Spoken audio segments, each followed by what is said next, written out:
Hi, everybody. Thanks for joining us today and welcome to the Saints and Sinners Festival.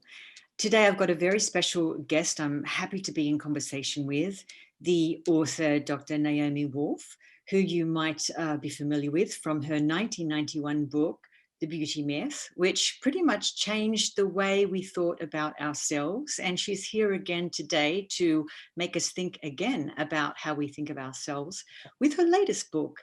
It's called Outrages, and the subtitle is Sex, Censorship, and the Criminalization of Love.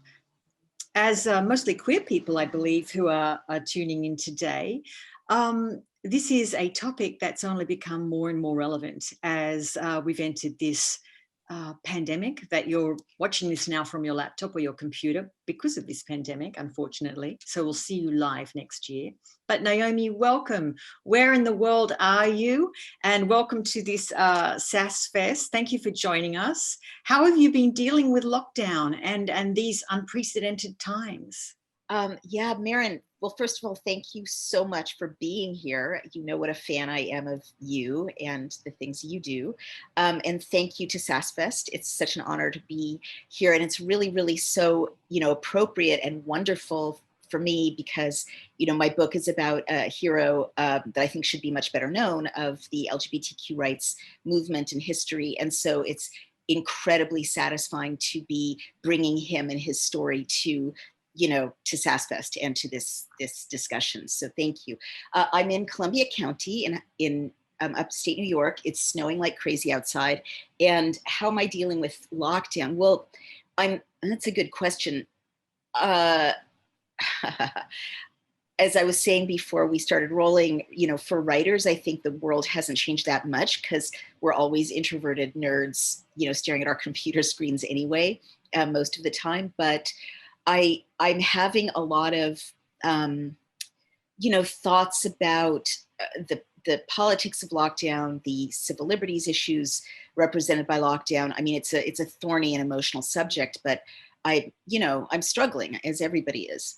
Yeah, but at the same time, I'm so lucky. We have enough food, we have shelter, and I'm grateful every day for being safe.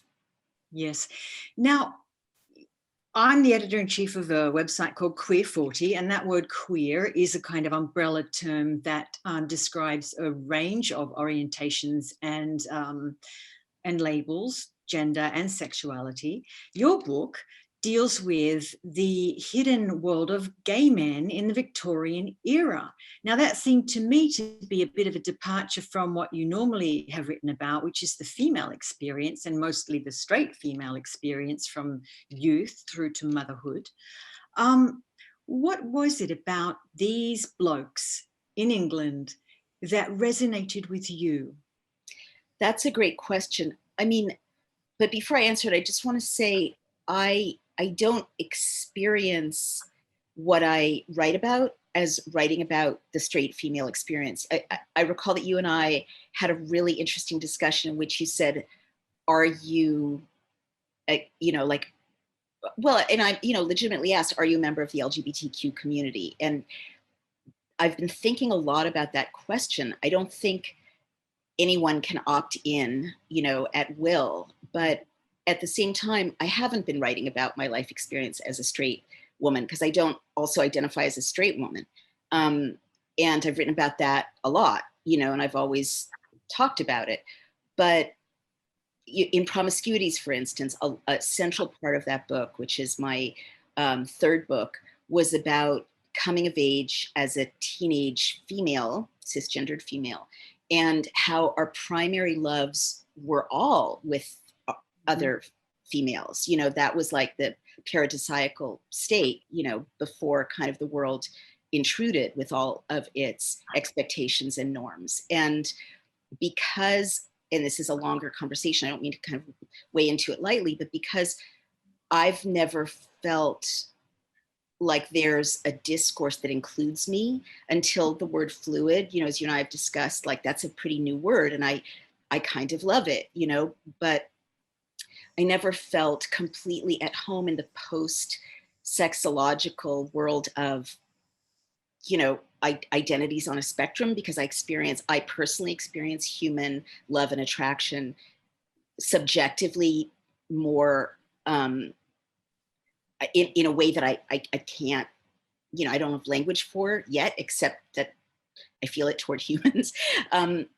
By that token, I was really drawn to the world of John Addington Symonds because it was a world before sexology, but also it before sexology, what Symonds was trying to express was pure, love and human sexuality, as he was subjectively coming to encounter it, and that's really beautiful, and also moving, because the world didn't allow that. It was illegal for gay men we'd call gay today. That word didn't exist. That cultural concept didn't even exist, right? In the 19th century in Britain, what was criminalized was the act of sodomy or same-sex offenses, which had a range of names from indecent assault to gross indecency after 1885, like all the abominable crime, like all these weird euphemisms. But there wasn't yet that concept of a sexual identity that was spelled out. That came later with other pioneers. And so to me, like, the world in which he's trying to just tell the truth of love as he experienced it and desire as he experienced it, but there was no language. And every time he tried to find language, the world threatened him or resisted him or expelled him and punished him. And then he triumphed in the end, in spite of all those hurdles and obstacles. That really resonated for me. Right. And it's interesting, isn't it? Because the one paradigm he kept reaching for was this Greek, the only culture he can really reference where male love was an ideal and romantic was the Greeks. And he wrote those two, really, their manifestos, aren't they, about the ethical issues of loving another man. Can you tell me a little bit about, it worked for him. He did have romantic love with other men, and he idealized Walt Whitman, who seems to me to have been a little more successful at pursuing homosexual desire. Can you tell me a little bit about, one man is British, one man is American. Do you think Walt had a better chance of acting upon his desires because he was in America and individualism is more condoned here? So, Merryn, you are asking a fantastic question that's at the center of my book and this journey that Symonds took. Indeed, the laws were different in Britain and America in the 19th century for most of the 19th century. When Walt Whitman wrote Leaves of Grass, which is that beautiful, often homoerotic, very steamy homoerotic poem in, most people probably haven't read the unedited versions, because like the Penguin version you get in college is all the steamy same-sex, scenes and discourses have been kind of softened or watered down, but it's quite frank and riveting, and it galvanized a whole generation of people, even in Britain where it was illegal to own it or share it or pass it around. And he was able to write that book, which has like a scene of fellatio, a beautiful scene of fellatio in the Calamus poems section. I mean, like beautiful, like oblique and implied, but very romantic and poetic. Because there weren't laws against fellatio, outside of a state level. Some states criminalized sodomy, others didn't. Some criminalized it but didn't prosecute it. South Carolina for a long time didn't even bother to criminalize it. And all kinds of lesser offenses, right? Like mutual masturbation, fellatio, I guess what we would call today tribadism, other ways of being intimate, men with men. The law hadn't kind of cared about. So and there was no federal statute against sodomy. So absolutely. And whereas in Britain, and by the way, my book is under attack yet again, wrongly, because people don't understand British sodomy law still. It's been very much whitewashed. But in Britain, all same-sex contact between men had been illegal since the 18th century. All, and the situation in Britain was dire. When Symonds was born in 1840, you could be executed. 56 people were executed before 1835 for sodomy. And again, when my book came out in hardcover, there was a misreporting that this didn't happen. It did happen, unfortunately. And after that, until Symonds was 21, it was still a capital offense. to have sodomy. And the crime of sodomy, and this is widely, even as we speak today, being misreported in Yahoo News and Jezebel and the Telegraph. So I'm back to where we were when we last spoke of, attacks on the book for telling the truth. But the crime of sodomy included same-sex consenting sex between men. It included horrible, heinous crimes like child molestation. It included rape. It included sex with animals. It was one offense. So absolutely, when Simmons was growing up in that context where ordinary love and desire with another man was cast in the same legal category as rape and bestiality, this poem that Whitman wrote in a much freer legal context was like a breath of fresh air and a kind of a vision of the future. Right.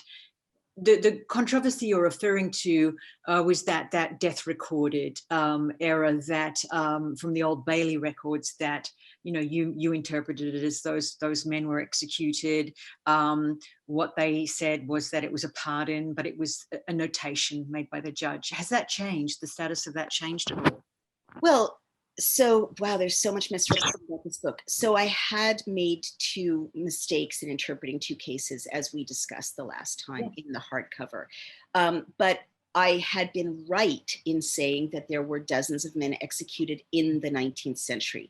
That is correct. And the critic who claimed that death recorded was pardon is not right. And one reason my book is under attack is that I have a quote from a very respected, one of the most respected parliamentary history LGBTQ scholars, Paul Johnson, saying it was not a free pardon, that a death sentence was not a free pardon. There were very serious penalties. People's families had to beg for mercy. People were given sentences of hard labor, they were transported. So that is a real whitewashing of LGBTQ history. I do not understand why there is such an effort in Britain to whitewash the terrible crimes that the state committed against gay men in the 19th century. But there's a whole new wave of criticism now from this same critic about the paperback, because in the paperback, I point out, and that was true in the hardcover too, and this is based on the work of the most distinguished LGBTQ scholars in this field, like H.G. Cox and Paul Johnson, as I mentioned, and luminaries who did this work long before I ever showed up.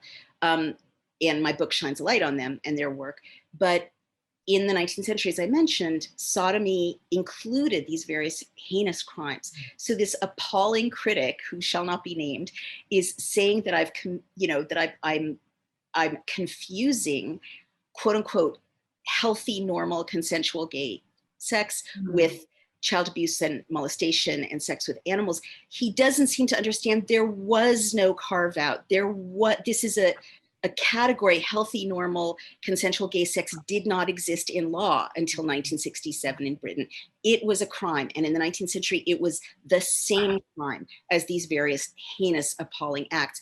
And Graham Robb, who's a wonderful LGBTQ historian who wrote a book called Strangers, points out, and I think it's really true, that the psychological impact of consenting adult sexuality being treated the same way that these monstrous crimes are treated is what he calls kind of foundational to institutional homophobia.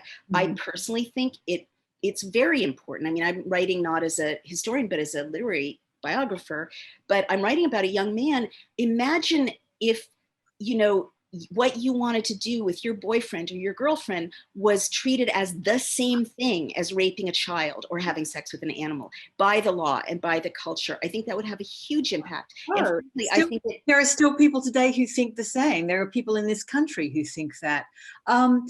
What you do convey really beautifully in the book is the emotional and psychological pain Simon's lived with, trying to balance how he held this ideal, this romantic love for another man, and how he was to live his life, how he was to get his education, how he was to basically live hidden in plain sight. We know he married a woman. He had, 3 or 4 children?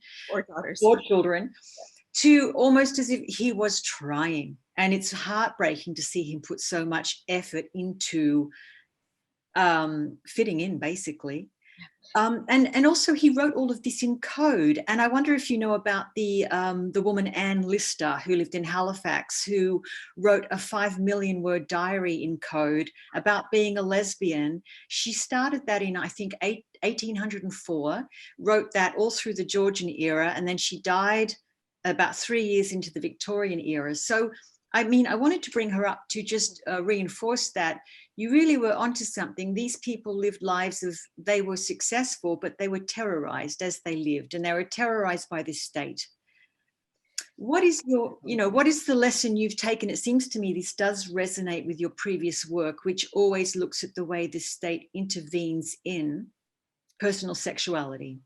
Well, thank you, Merryn. Again, I love your questions. I think they're the most important questions. It is so, well, you put so much into that. What's the first piece of it you want me to address? Like how the role of the state in managing people's terror and Lister? I guess so. I was bringing her up as pretty much evidence too. I mean, she predates Simons, and then we know who comes after Simons is Oscar Wilde, who again was persecuted for daring to love a man and write about romantic love as a gay man. Right. So it's real. The condition you write about is real. Absolutely. So let me speak about codes first, and then I'd like to talk about the state. You're absolutely right. I mean, one of the most moving things about Simmons is that he did write in code. And yes, as you were describing, and I always get chills when I think about it, he tried, because there was no alternative. He realized early on his dad basically said, you can never marry the young man you're in love with. He said that when he was a college student, and he wanted to be married his whole life. He wanted what we would today call, marriage equality or gay marriage. It was not something that even existed in imagination, but he wrote a beautiful secret poem about this couple, and it ends in a kind of fantasy of a marriage scene, and he said it in classical antiquity. And in this beautiful poem, the dad figure blesses the couple, bless you, youth and man, and it's like so beautiful, like, oh God. But it's so beautiful because this is a man creating a kind of fantasy world that he cannot believe or imagine he'll ever live to see. And yet the work he did, Problem in Modern Ethics, the first LGBTQ rights manifesto, brought about in many ways that I trace in the book, the world we have today that he would never live to see. So it is an incredible story of what language can do if it's not censored. And he did force himself to marry a woman, and the passages in which he writes about what it's like to have no desire for your partner, for the gender of your partner, is so moving. His wife, loved and respected him. His daughters loved and respected him. But gay men at that time, and gay women, lesbians, had to do that for the most part. Lesbians had more space to be intimate because the law didn't criminalize or even notice lesbian sex, as you and I have discussed. But most of the men he knew who were gay married women, and that was like a recognized love triangle at that time, which is again so moving. But he did write in code as a result, and of that and other kinds of censorship. And so I guess in terms of the literary question of codes, he wrote this secret code, and this is one of my favorite parts of the book, where if you put these letters together that he left, these books of poems, his secret final great love affair with a very handsome Italian gondolier leaps off the page. And he left instructions, which is so incredible, to his future editor, who really exists now, right?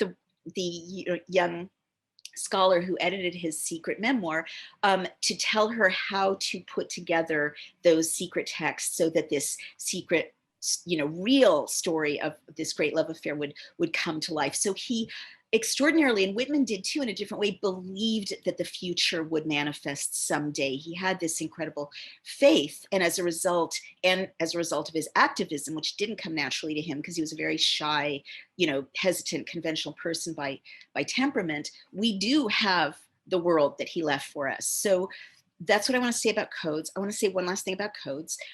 I really think, I'm just going to say it, I think my book is really important for Victorian studies, because we read the Victorians as if they occupied a context of free speech. And even the unnamed critic, who is on the rampage again, wrote a whole book in which he wrongly presented the claim that the Victorian period in Britain was a context of free speech.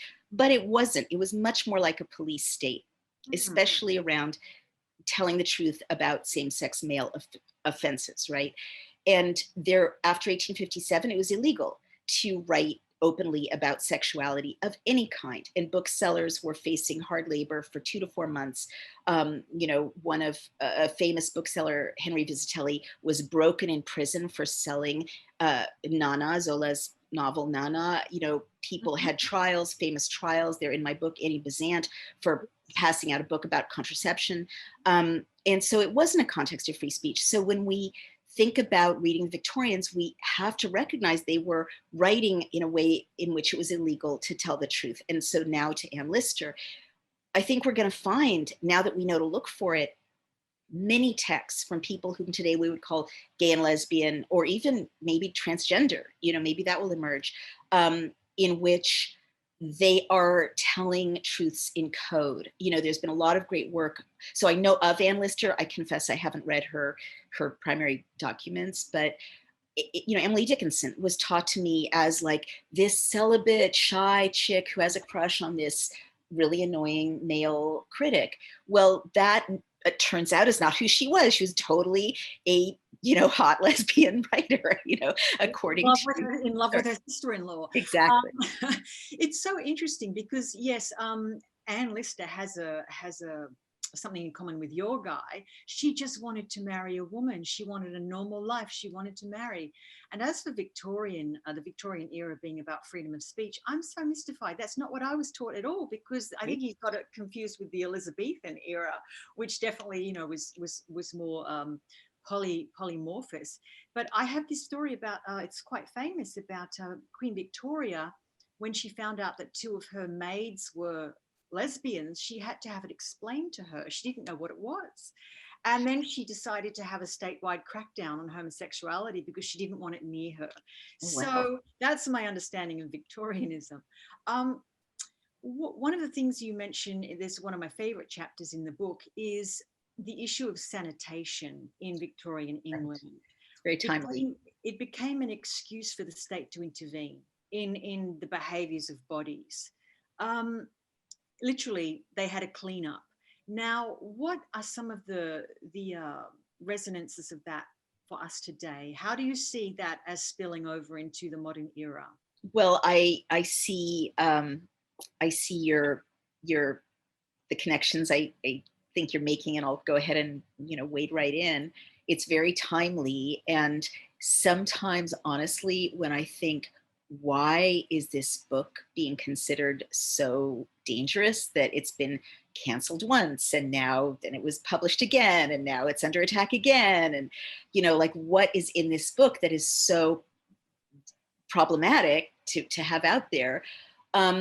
One of the things I'm thinking about is that I do have a chapter on public health, and it's a very timely, prescient chapter, if I may say so myself, though one is not supposed to say that one is prescient, but it's very relevant to today, very super creepily, frighteningly relevant. And the reason is that in the 1840s in Britain, there were a wave of infectious disease epidemics, cholera and typhus. And they were terribly, terribly scary and very quickly fatal. And people didn't really understand how they were transmitted. There were theories they were transmitted by bad air, bad smells, miasma. People didn't understand the fact that cholera, for instance, was transmitted in fecal matter and water, and tainted water. So John Snow figured this out by observing how many people got sick from a Soho pump. And once that was figured out, that human waste, basically feces, was had pathogens in it that caused waves of illness, the state engineered a very needed intervention, but it gave the state the role of entering your private home, checking your cesspit, checking how your waste was managed. And then there was a huge public, I'm going somewhere with this long discussion of poop, trust me. There was a huge public health kind of triumph because Joseph Bazalgette, an engineer, created a gigantic sewage system in London that really solved most of the problem of these waves of infectious diseases. So that was such a huge triumph. And it gave the state a lot of prestige in that role of managing infection, but it also gave us a very lasting metaphor, and it's one very much alive today with this pandemic. And the metaphor is, it doesn't go away, and it's used over and over, especially when it comes to sexual minorities, or, I would say books that have, same-sex love relationships. I mean, often the worry about like gay teachers or books in the library about, kids having two dads or two moms, it's often cast in the language of infection. And I'm not the first to notice this.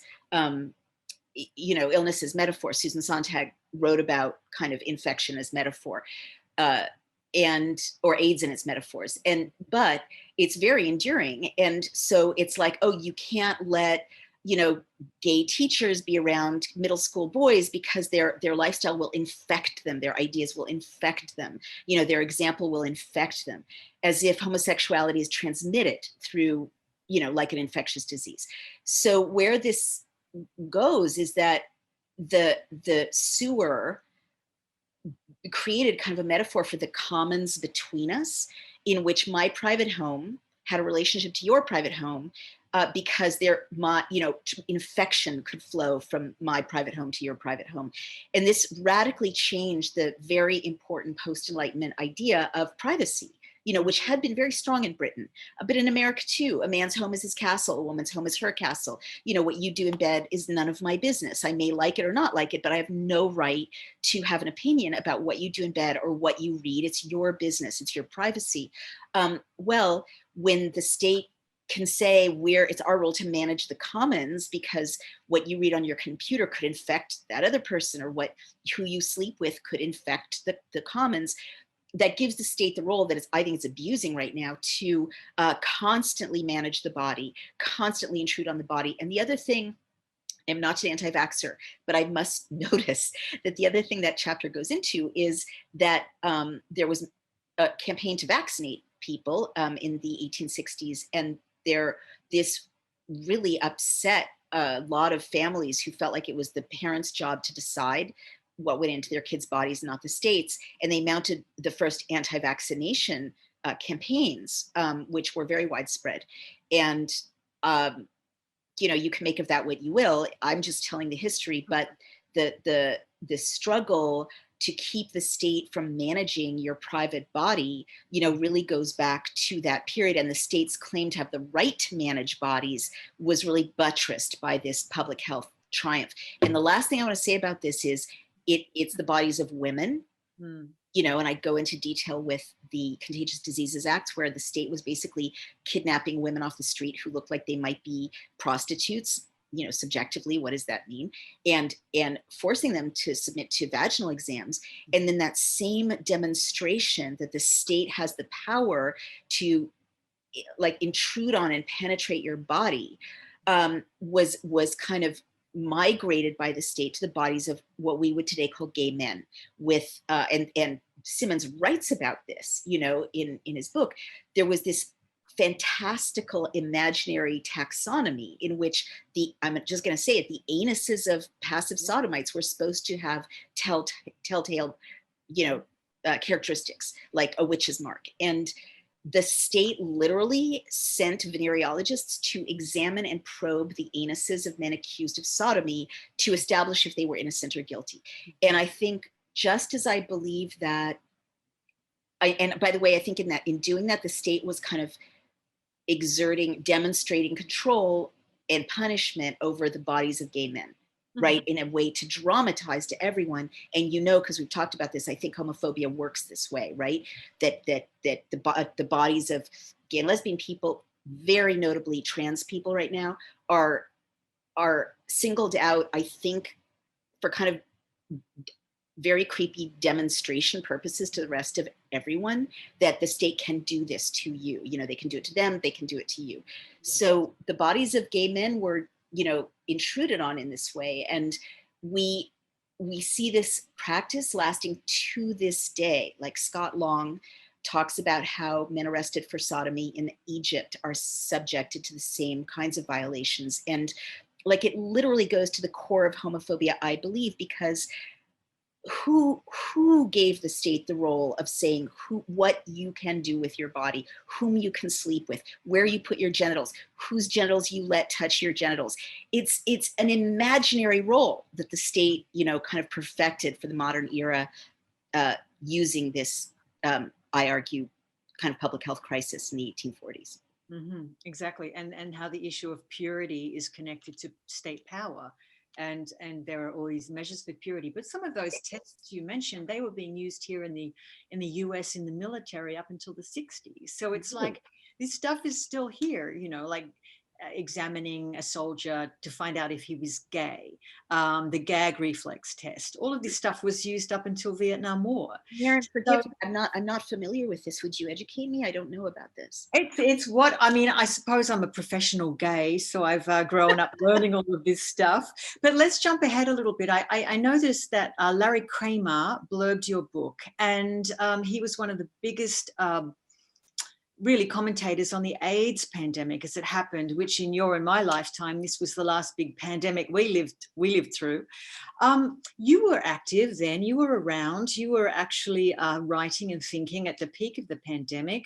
Are there parallels between those times and these times? And are any of the themes we're talking about here meaningful to you?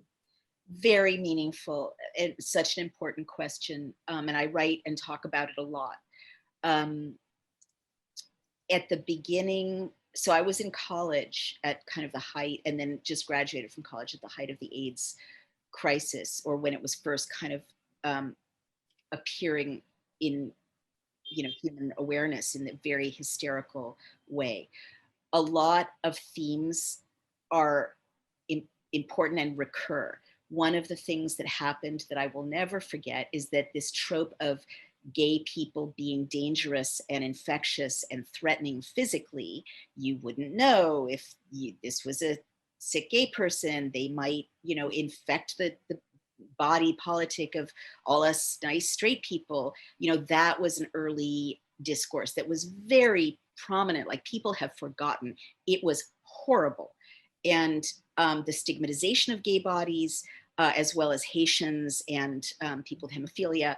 But the more, somehow, this is so interesting, the moralizing of the infected gay body, gay male body for the most part, and I'm talking about cultural discourses. Obviously, women got infected as well, but the you know, hemophiliacs and Haitians weren't moralized so much, but the infectiousness of the gay male body became, you know, people would give sermons about how this was because gay men's sexuality was wrong, or you know, they were licentious and they were irresponsible and they were going to break down straight marriage. Like, I go into this in the book, like the bizarre concept that what gay people do directly affects straight marriage and the nuclear family, you know, but this was invoked again as if that infection of gayness is going to physically become a virus in the straight community and the, you know, nice nuclear family of straight people. Irrational and insane and hysterical, but very predominant. You know, Reagan didn't help. The avoiding of gay people. I don't know if you're old enough to remember this, but you know, people were literally like thinking it could be transmitted, and they were encouraged to by the way, people like Dr. Fauci early on, he would have played a role in this, you know, the hystericizing of being around the gay body, the, you know, they might breathe on you, they might touch you. And it just kind of reactivated this very recurring historical trope of gay men especially, but, you know, gay men especially in this case being kind of lepers, you know, and infectious to other people, and to be marginalized, like to be physically avoided. And then when it was better understood that you can't catch it, you know, through the air or through toilet seats or whatever, that subsided as it had to. But the other lesson I would draw from that pandemic versus this one is it was not the dealing with the pandemic was done by the community and not by the state overwhelmingly. There were one or two closures, and Larry Kramer is historically involved in those. Like he said, close the bathhouses. So they closed the bathhouses, but not forever and not without judicial review. And they didn't close everything else. They didn't close every institution of gay life or human life because there was a dangerous pandemic.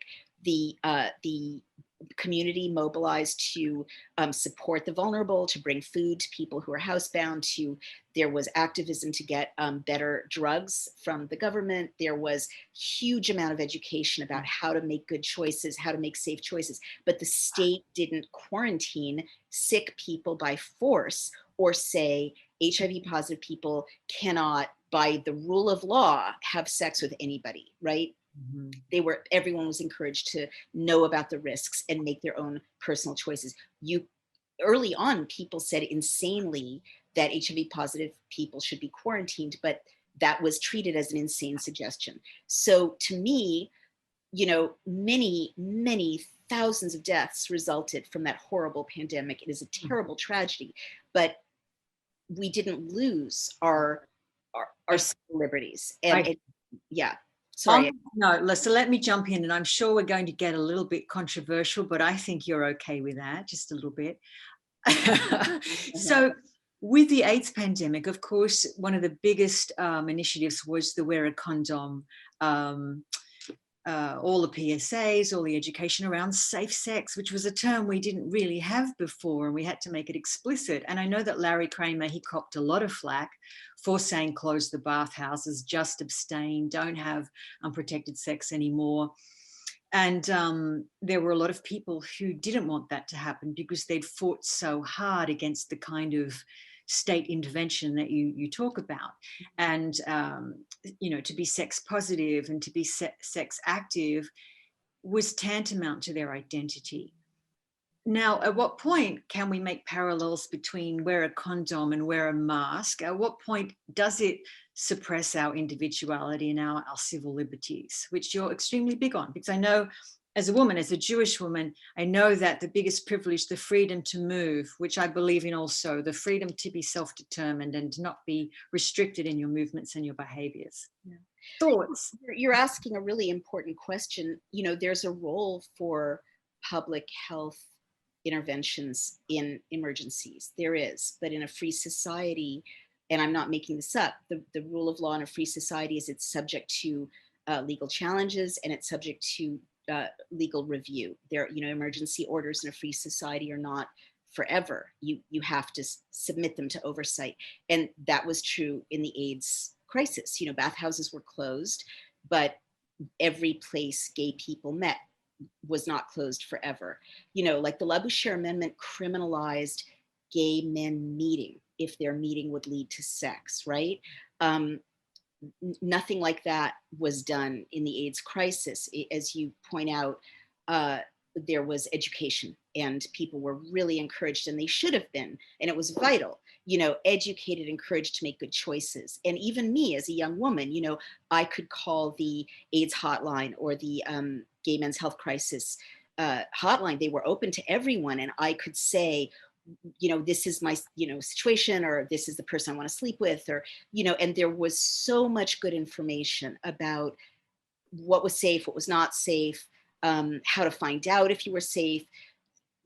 People got HIV tests. I got HIV tests. Like, you would check the status of your partner before. Sometimes you would make sure that you went on a test with them. Like there were so many levels of human care and agency, and it was not perfect, right? And there were terrible things happen, but people were constantly making really nuanced decisions about how to protect themselves and the ones they loved. And no, the state didn't say, I am going to come into your bedroom and put that condom on your penis and, check with a test that you've done it correctly before you have sex with your partner. You could say that would have saved lives, but I respect, again, I can't stress enough, this is not about my observation. the LGBTQ community decided to address the crisis by drawing on resources in the LGBTQ community, organizing Gay Men's Health Crisis, organizing ACT UP, organizing, meals for elderly people, meals for people at home, organizing education, organizing blood drives, organizing pressure on the government, lobbying. It was one of the most sophisticated and effective citizen movements to keep people safe and get them the help they needed. And I don't think the LGBTQ community would have stood for anyone from the top down dictating, some sort of mandatory take this medicine, or mandatory don't have sex with this person, or mandatory contact tracing about who you're having sex with, which would be the parallel. One could argue, that it would have been ways to deal with a horrible crisis, but I think what I heard at the time from the LGBTQ community is these are our brothers and sisters, these are our family members. We know best what has to be done. People know best what has to be done. People are the experts on their own health and their own needs. Now, it was illegal, and it should have been to knowingly infect someone with HIV, right? Mm-hmm. That should be illegal. But it was a completely different approach, which protected LGBTQ people's civil liberties, when it was all said and done. So the bugbear here seems to me for you is when the state gets involved. And when I think about the book Outrages and the era you're looking at, Victorian, it was about empire. So it was the British Empire. Now we're in an era of, it's globalism. It's not really colonialism. We've got the vestiges of colonialism. But now, when you look as a public intellectual, when you look at the world and the way we've all been reacting nationally in this pandemic, what do you see in different states and statehood? How do you view the threat now of statehood to the individual, the minority person, the free thinker, the libertarian, because it feels to me like it's changed, and this pandemic it's certainly shrunk the world almost overnight.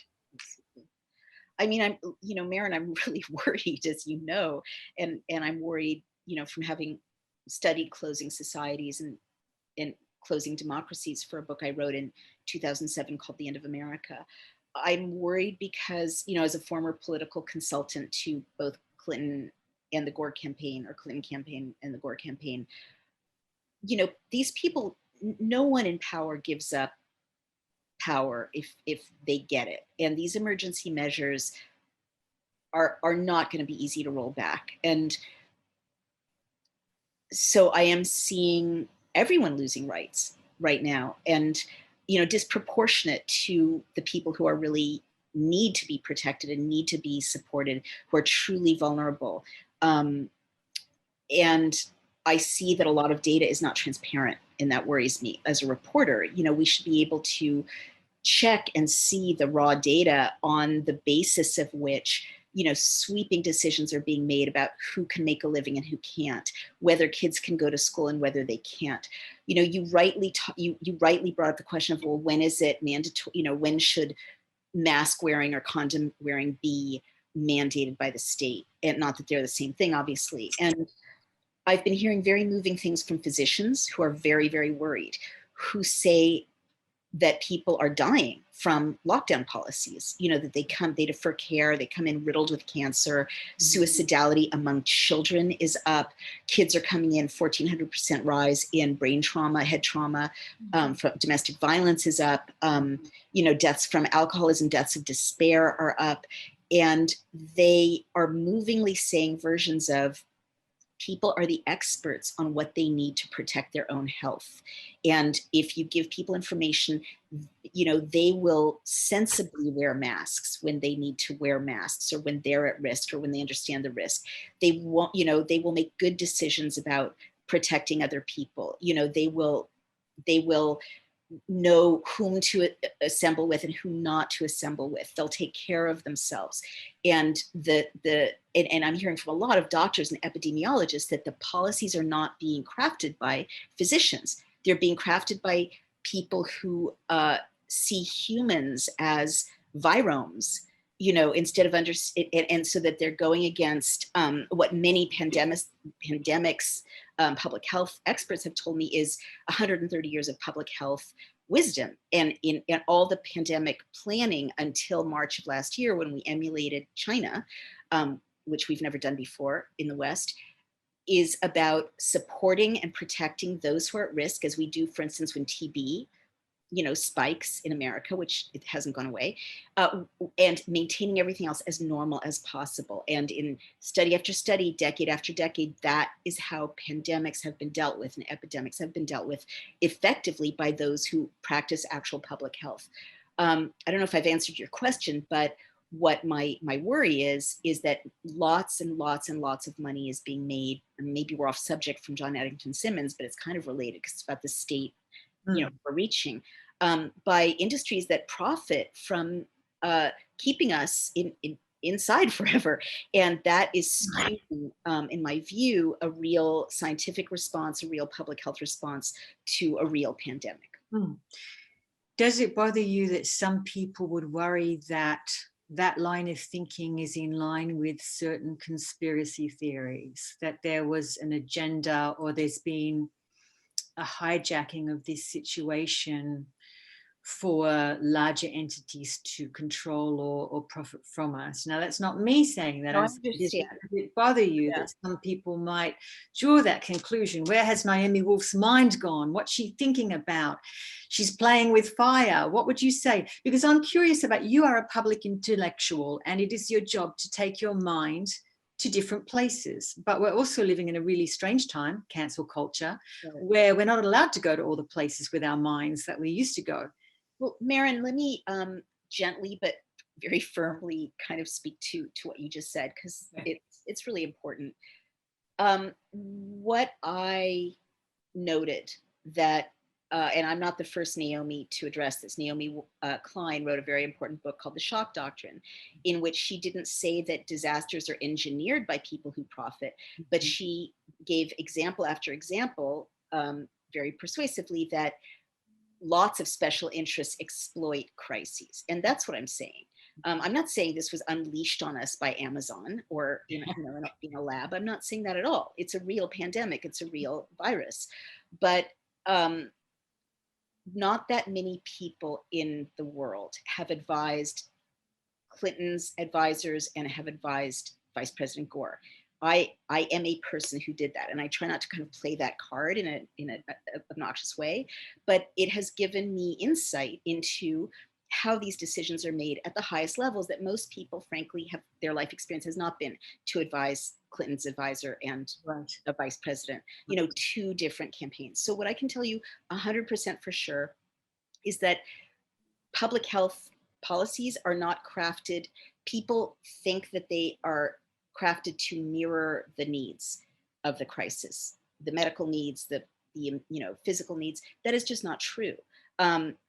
It would be nice if it were true, but the truth is there is maybe an effort to address the crisis, but then a bunch of powerful lobbyists sit down with that bill or that executive order or that emergency mandate and shape it because they want to benefit from the situation, just like that's their job to their shareholders, is to benefit from every situation that arises. So if distance learning is a hundreds of millions of dollars investment, before the pandemic, and keeping kids at home a little longer will keep that tech stock up there.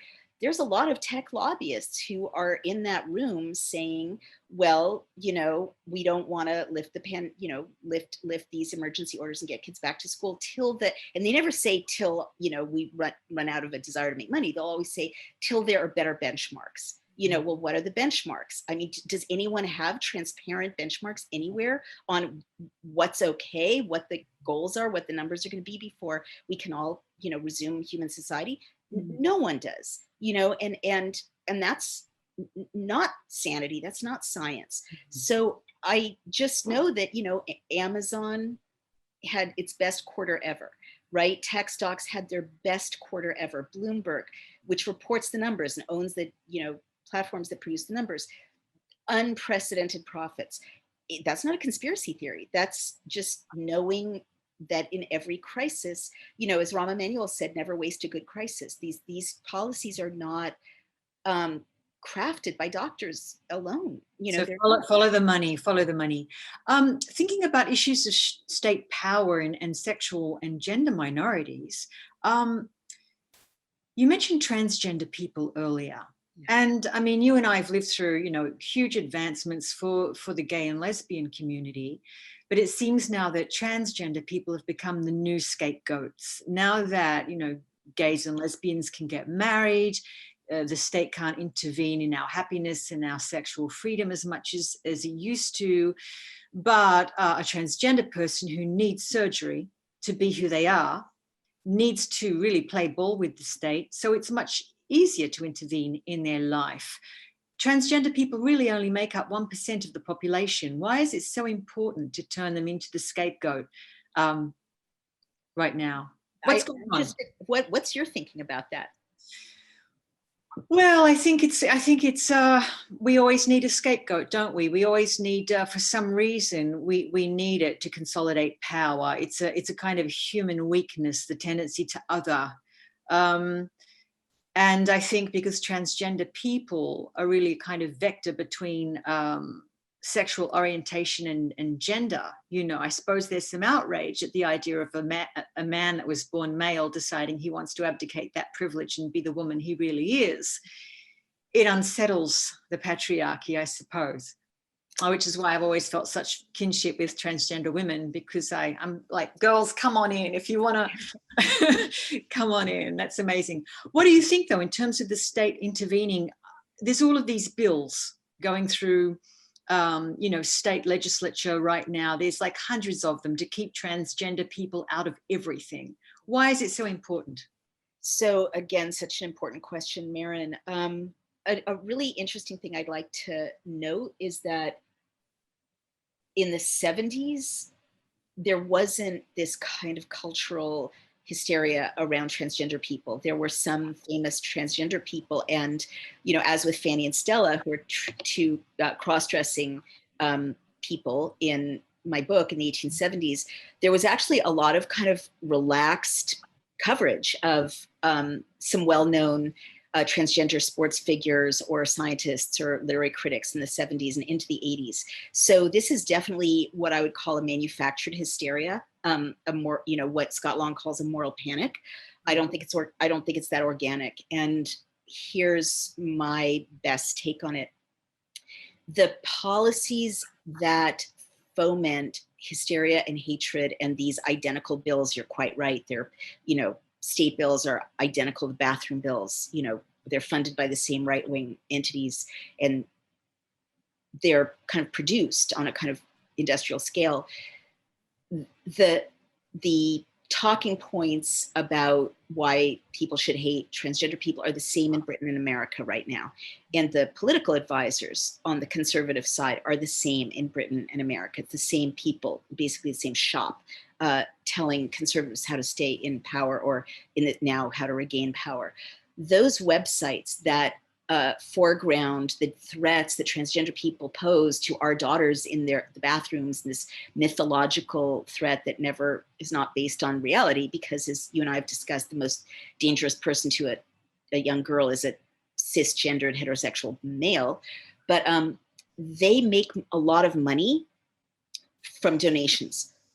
It's a wedge issue. It's red meat for people who want to kind of support what they see as traditional values. But even more importantly, the campaign in the 80s and 90s and into the teens of the LGB community to de-demonize LGB people in Hollywood and in pop culture was really successful.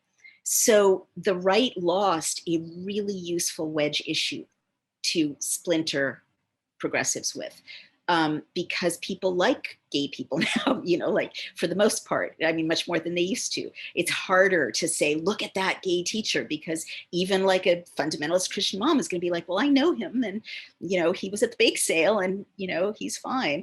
But so in order to split the opposition, which look what's happening in Britain, feminists, like cisgendered feminists, women, are encouraged to be hostile to trans women. Yes. And what that does is it creates a split.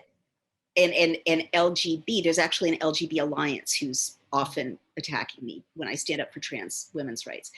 The effort is to split LGB from T, and to split cisgendered, often heterosexual feminists from trans women, and this then splinters the left.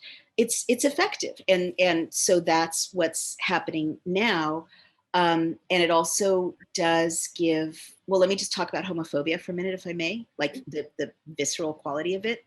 I also think you're right. I don't want to dismiss what you're saying, and you know more about it than I do, but the kind of, how can I put it? I've always been an ally, right? And I've always, been very open about my own kind of sense of attraction to people of all genders.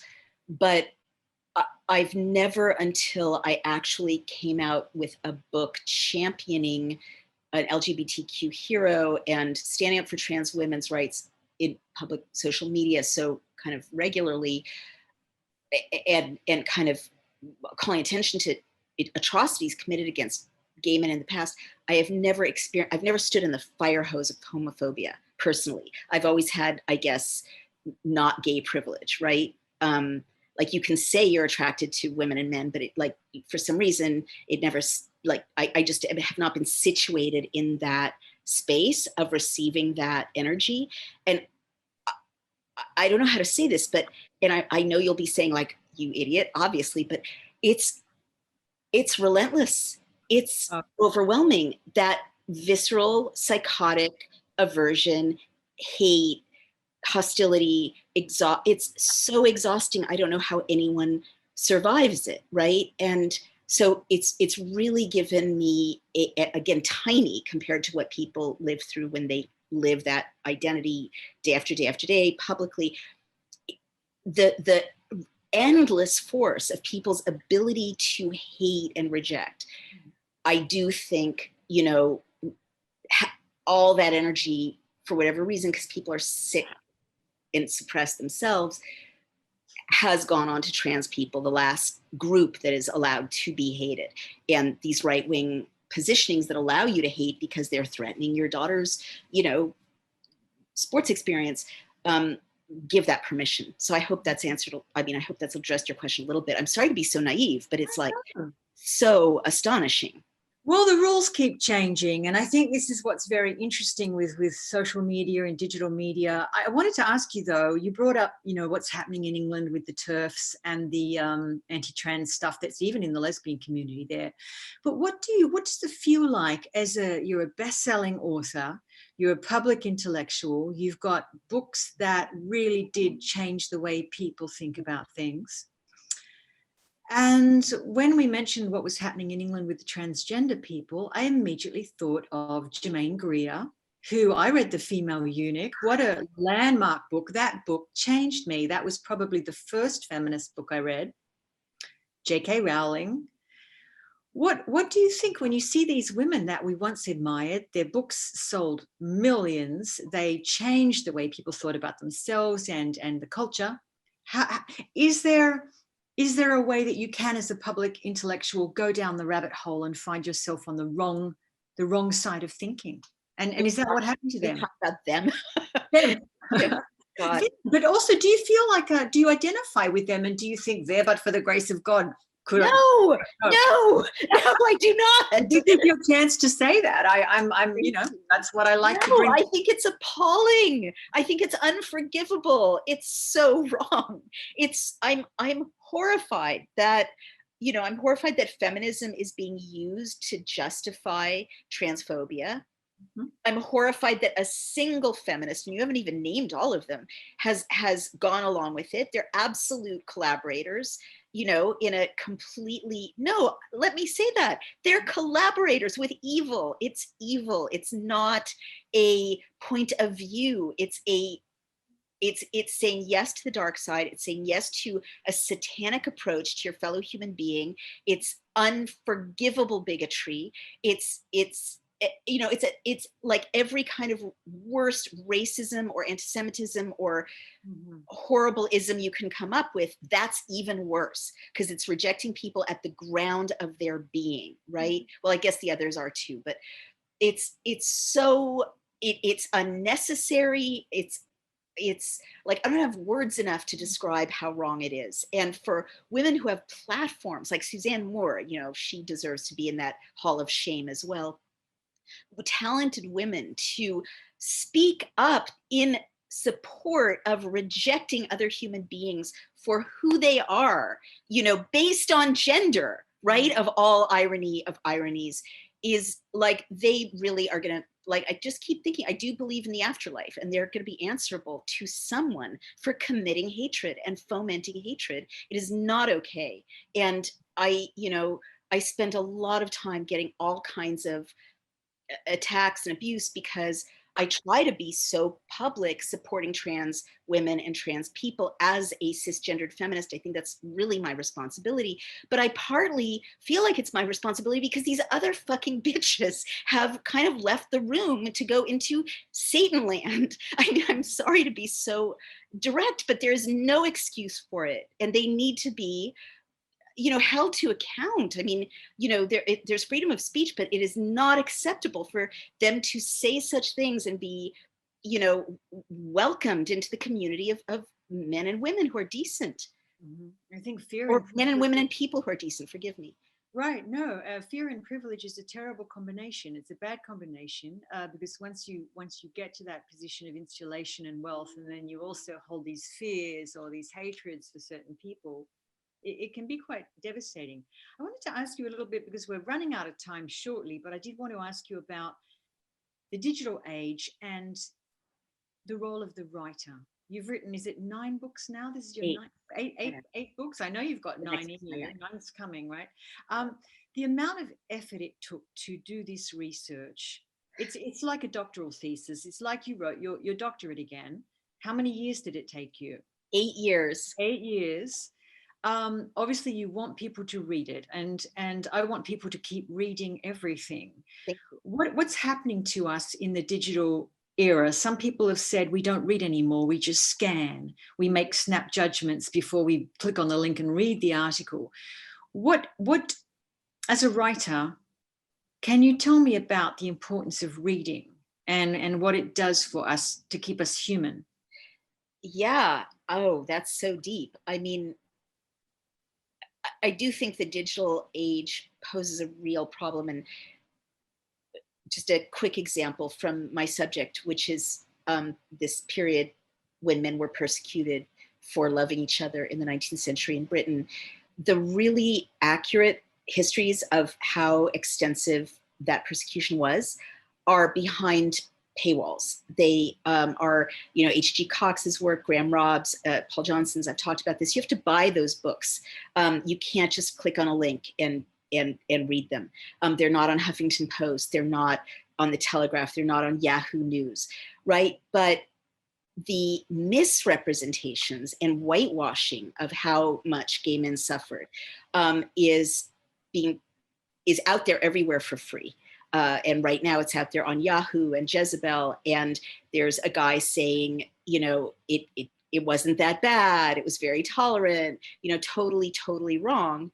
But that's what people are absorbing. And it's even a danger with digital databases that present history, because a state-funded database, the Proceedings of the Old Bailey, gives you 9 results when you search sodomy in the 19th century, down from 16 a year ago, down from 34 2 years ago, right? And you can do that with digital search without even like censoring the material.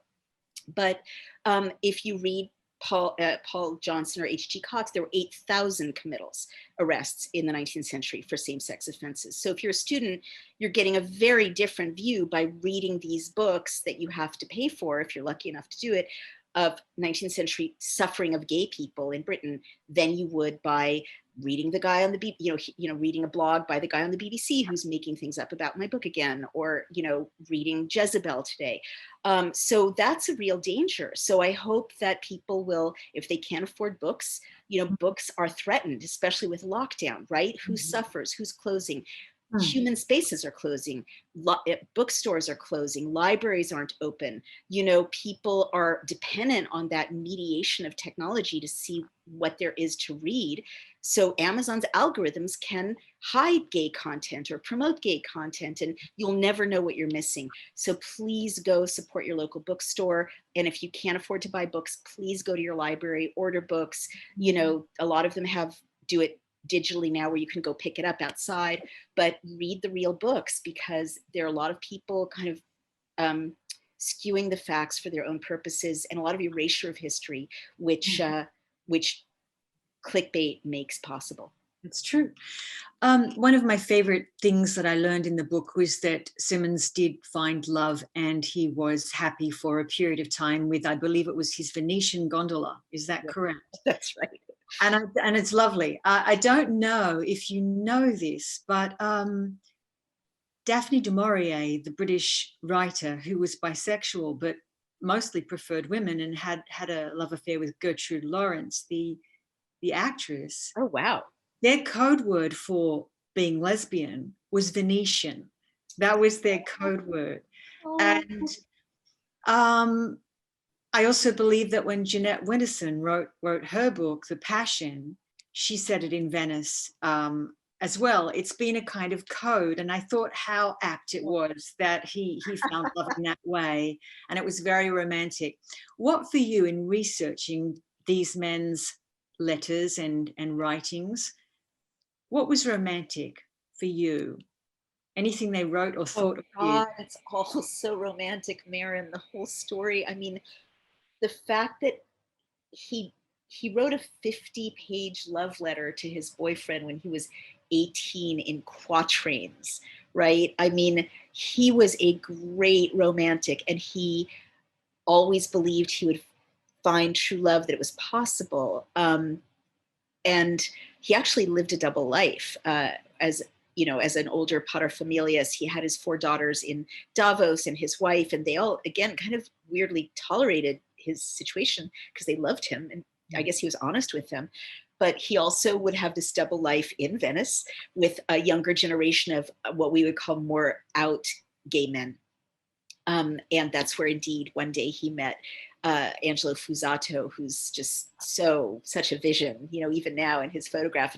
And Symonds describes him like, oh, I saw his flashing black eyes, and, my heart just, and so, in the end, he finds true love. But at the same time, I mean, Merryn, my God, finding true love in the 19th century, they had to travel together with Fusato being presented to all of Symonds' friends as his manservant, because they couldn't travel as a couple, even after they became a very settled domestic couple. So he did find true love. And what's romantic is that he never stopped believing, not just that he would find it, but that it was important. Like, he never, he never agreed to the role of fake straight guy that his culture wanted to impose on him. He didn't agree. His soul said no. His soul said, this is who I am. And I think that that's a incredibly inspiring message, not just for gay and lesbian and transgender and bisexual youths, but for everybody. We all need heroes like that who say, no, my soul knows what it wants and who it is. And it's not that. I'm going to, change the world to make place for my soul. Absolutely. And on that note, I would like to conclude our conversation. I can't think of a better or more uplifting way to end it, that to thine own self be true, and to go out there and be who you are. What is the best way for people to get this book, Naomi?